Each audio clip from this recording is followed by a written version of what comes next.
The United States for leaving too soon, for going in at all? Or is it Iraq's Prime Minister Nouri al-Maliki? Admittedly, he was more or less handpicked by the U.S., but he has done little more than consolidate power. Listen to what President Obama said just a couple of hours ago. This should be also a wake-up call for the Iraqi government. There has to be a political component to this so that Sunni and Shia who care about building a functioning state that can bring about security and prosperity to all people inside of Iraq come together and work diligently against these extremists. And that is going to require concessions on the part of both Shia and Sunni that we haven't seen so far. Fred Kaplan is here. He's the national security columnist for Slate Magazine and Edward R. Murrow Fellow with the Council on Foreign Relations. Fred, nice to see you. All right, so you write that the fall of Mosul has little to do with the withdrawal of American troops and everything to do with Nouri al-Maliki. Explain that. I think we need to dispel a myth, this business about Obama pulled the troops out of Iraq and that's why it's falling apart.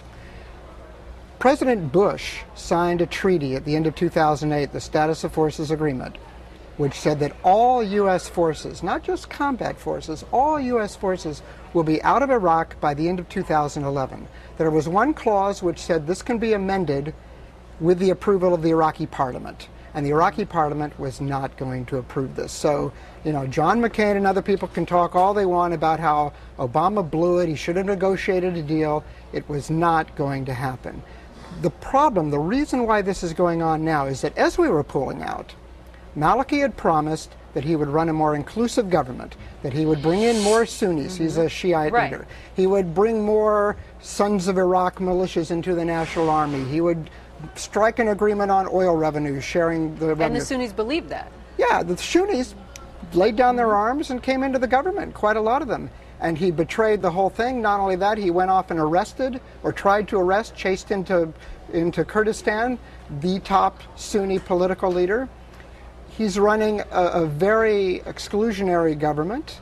But was there anything the U.S. could have done to prevent him from behaving the way he did? We couldn't prevent it when we had 100,000 troops there. Or actually, we could put him on a leash when we had 100,000 troops there. And if we had 5,000 troops there still, which we wouldn't because they didn't want us to be there, we could also put a little bit of a leash on him. So the president is saying now that we need concessions on both sides. I mean, is that even a possibility that the Shiites and the Sunnis will each give a little something? Well, it depends on both sides. If you're talking about ISIS, I mean, that's not going to happen. As you've mentioned, Al-Qaeda kicked them out because they were too nutty. So, you know, this is not in, they're not into joining politics. There still are some Sunni leaders who I think are open to conciliation, but I don't know if anything is possible with Maliki still as prime minister, quite honestly. So Obama has a tough choice here. I mean, should the U.S. not intervene? What do you think? Well, if we intervene, you have to keep in mind how this will be looked at on the ground.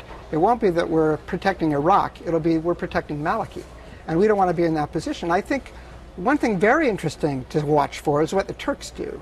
ISIS, when they were on their rampage in Mosul, sacked the Turkish embassy and is holding several Turks hostage. This is an attack on Turkey. So I would hope that Obama's on the phone with the leaders of Turkey and you know, don't exclude the possibility of bringing Iran into this.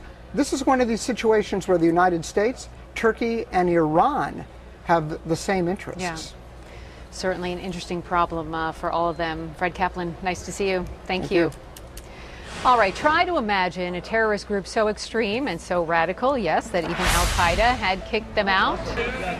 That's the enemy threatening to take down Iraq's democracy. We'll tell you what you need to know about ISIS.